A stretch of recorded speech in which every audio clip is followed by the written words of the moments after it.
Hello everyone, welcome to foundation classes by Amit. चलिए भाई start करते हैं।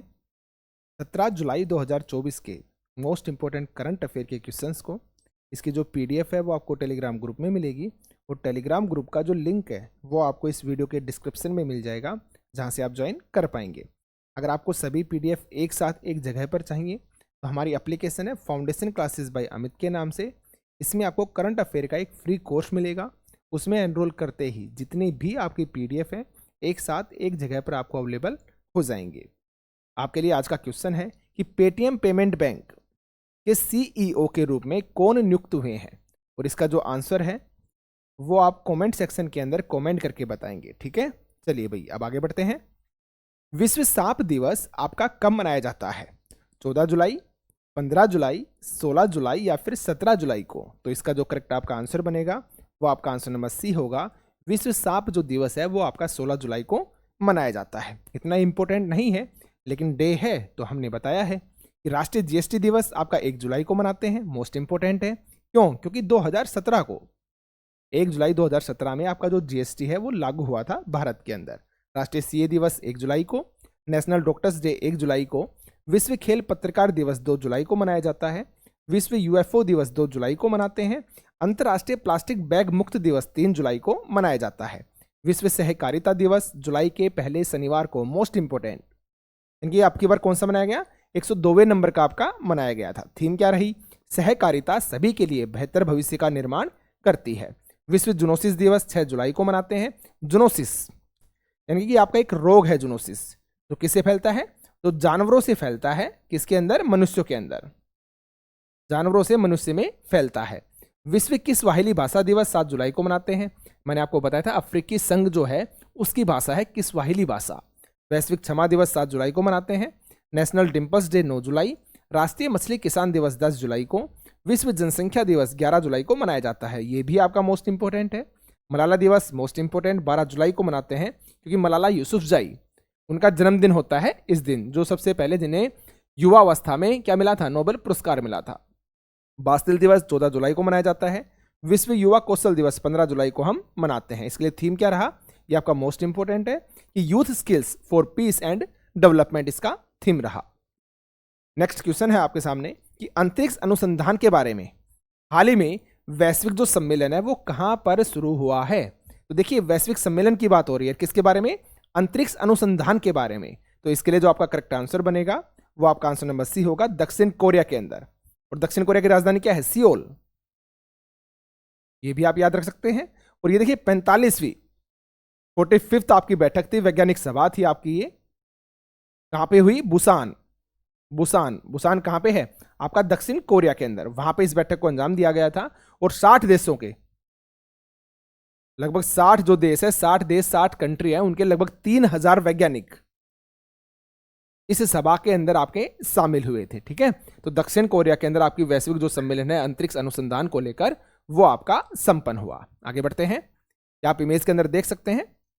ठीक है, चलिए आगे बढ़ते हैं कि हाल ही में दुनिया की पहली 3D प्रिंटेड इलेक्ट्रिक एब्रा, दोबारा से पढ़ेंगे कि हाल ही में दुनिया की पहली 3D प्रिंटेड जो इलेक्ट्रिक एब्रा है उसका परीक्षण कहां पर किया गया, कहां पर शुरू किया गया? तो इसके लिए जो करेक्ट आपका आंसर क्या बनेगा? आंसर नंबर आपका सी होगा, दुबई के अंदर।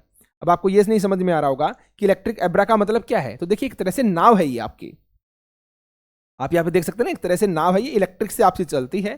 तो पहली इलेक्ट्रिक एब्रा जो है इसका परीक्षण क्या कहां पर किया गया? दुबई के अंदर किया गया। इसकी क्षमता कितनी है?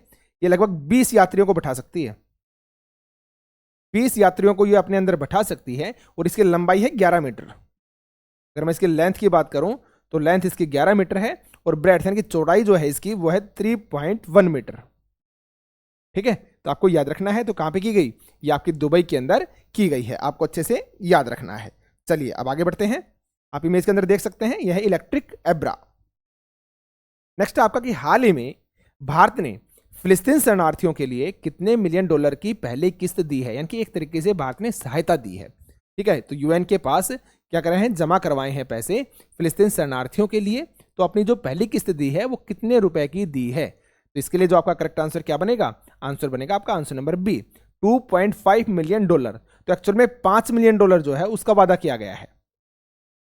$5 मिलियन का वादा किया गया है, लेकिन अभी जो पहली किस्त दी है वो आपकी $2.5 मिलियन की दी है। ठीक है, तो याद रखेंगे किसको, फिलिस्तीन के लोगों के लिए, फिलिस्तीन के शरणार्थियों के लिए, याद रखना आपको।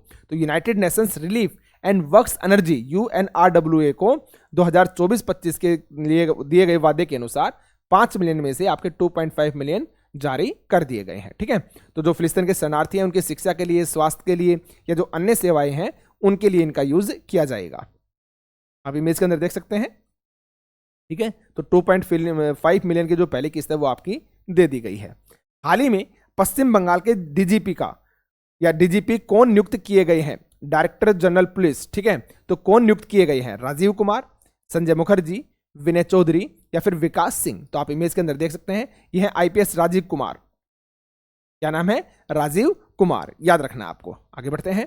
हाल ही में किस राज्य ने अपनी पहली बर्ड गैलरी खोली है। देखिए बर्ड गैलरी का मतलब क्या है, मैं आपको पहले दिखाई देता हूं। तो देखिए यहाँ पे जो भी आपके पक्षी हैं ना, उनको बहुत बड़े बड़े फ्रेम के अंदर दिखाया जाएगा।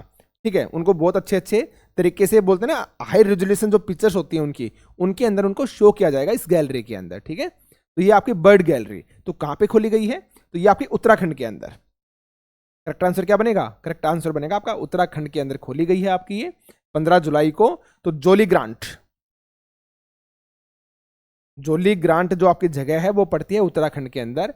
तो वहां पे इस गैलरी को खोला गया है, वहां पर इसका उद्घाटन किया गया है। ठीक है, इसमें क्या किया जाएगा, तो पक्षियों की जो हाई रेजोल्यूशन जो फोटोज होती हैं वो इस गैलरी के अंदर आपकी दिखाई जाएंगी। जो विजिटर्स जो भी आएंगे वहां पे घूमने के लिए, उनके लिए आकर्षक केंद्र बन जाएगा। ठीक है, तो याद रखेंगे कहां पे, उत्तराखंड के अंदर इसको किया गया है। ठीक है, आगे बढ़ते हैं।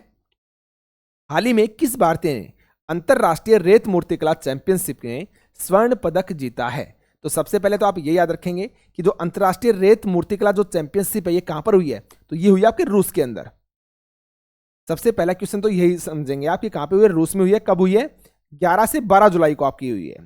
11 जुलाई को स्टार्ट हुई थी और 12 जुलाई तक आपकी चली थी रूस के सेंट पीटर्सबर्ग के अंदर। ठीक है, याद रखना आपको। और इसके अंदर लगभग जो 21 जो मास्टर मूर्तिकार हैं उन्होंने भाग लिया था, यानी कि विभिन्न विभिन्न देशों से आए हुए 21 जो बेस्ट मूर्तिकार हैं जो रेत से मूर्तियां बनाते हैं, उन्होंने इसके अंदर भाग लिया था। ठीक है, तो गोल्डन जो सैंड मास्टर अवार्ड है वो किसको मिला है, तो वो मिला है भारत के सुदर्शन पटनायक को। किसको मिला है, भारत के सुदर्शन पटनायक को। ये कहां से हैं, ये उड़ीसा से हैं।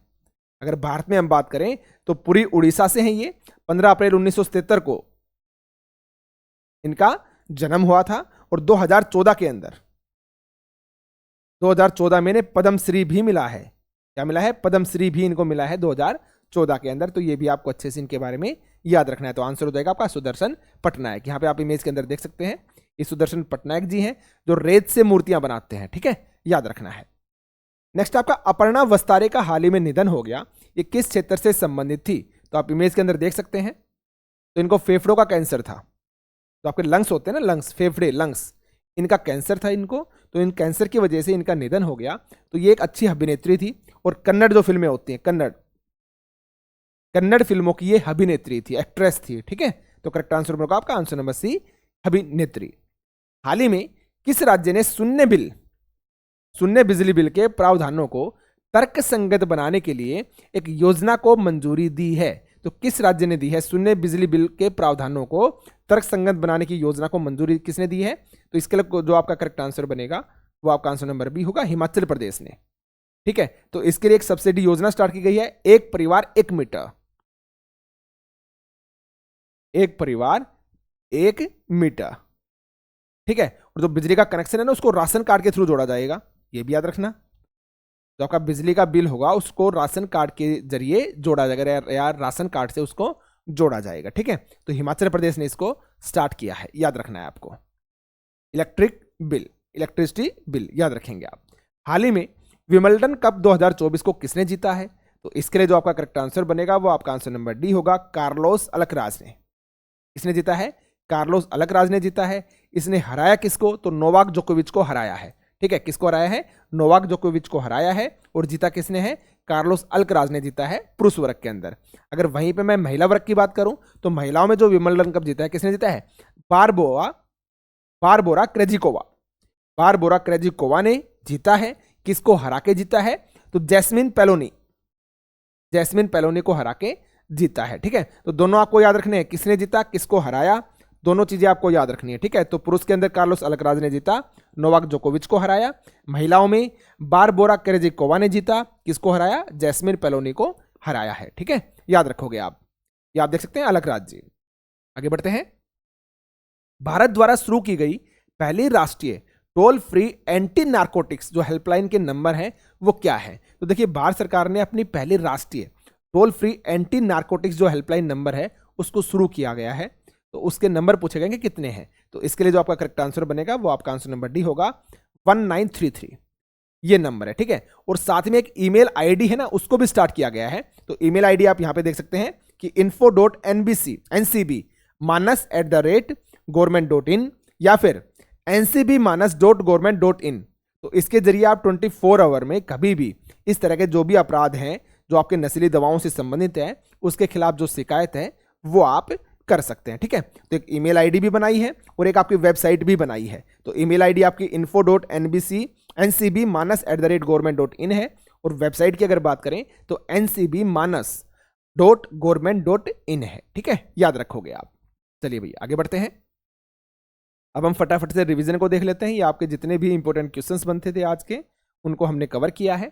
तो हाल ही में नेपाल के नए प्रधानमंत्री कौन बने हैं? केपी शर्मा ओली बने हैं। पेटीएम पेमेंट बैंक के नए सीईओ के रूप में कौन नियुक्त हुए? अरुण बंसल जी। और भारत द्वारा world audio visual and entertainment summit का आयोजन कहां पर किया जाएगा? तो गोवा के अंदर यह किया जाएगा। इंटरनेट और मोबाइल बैंकिंग सुरक्षा को बढ़ावा देने के लिए किस बैंक ने सेफ्टी रिंग शुरू किया? तो पीएनबी ने स्टार्ट किया है। हाल ही में यूरो कप का खिताब किस टीम ने जीता है? तो स्पेन ने जीता है। और संयुक्त राष्ट्र की रिपोर्ट के अनुसार किस दशक तक भारत की जनसंख्या 1.7 बिलियन पहुंचने का अनुमान है? तो 2060 तक। हाल ही में मनाया जा रहा खर्ची पूजा किस राज्य का प्रसिद्ध त्योहार है? तो त्रिपुरा का है। और हमारा संविधान हमारा सम्मान अभियान का क्षेत्रीय कार्यक्रम किस राज्य में आयोजित होगा? तो यह आयोजित होगा आपका उत्तर प्रदेश के अंदर। और बिहार की पहली ट्रांसजेंडर सब इंस्पेक्टर कौन बनी है? तो मानवी मधु कश्यप जी बिहार की पहली ट्रांसजेंडर सब इंस्पेक्टर बनी है। तो ये आपके आज के मोस्ट इंपोर्टेंट क्वेश्चंस थे। चीज़ों को अच्छे से रिवाइज किया कीजिए, उससे ही आपको ज़्यादा से ज़्यादा बेनिफिट होगा। इस चीज़ को आप याद रखें। ठीक है, तो चलिए फिर सेशन को हम एंड करते हैं। और कमेंट सेक्शन में प्लीज़ आप लोग कमेंट करके बताया कीजिए कि आपको वीडियो कैसी लगती है। कोई सजेशंस हो तो आप सजेशन भी दिया कीजिए। और रात को 8:30 बजे हमने लाइव क्लासेस स्टार्ट कर दी हैं आपके जितने भी टीचिंग एग्जाम्स होते हैं उन सभी के लिए। बाकी एग्जाम के लिए भी आप देख सकते हैं, उसमें हम हिंदी, इंग्लिश, साइंस, एसएसटी हर सब्जेक्ट को कवर करने वाले हैं। ठीक है, तो आज के सेशन में सिर्फ इतना ही। धन्यवाद, मिलते हैं कल सुबह की वीडियो के अंदर। चलिए, thank you very much everyone, धन्यवाद।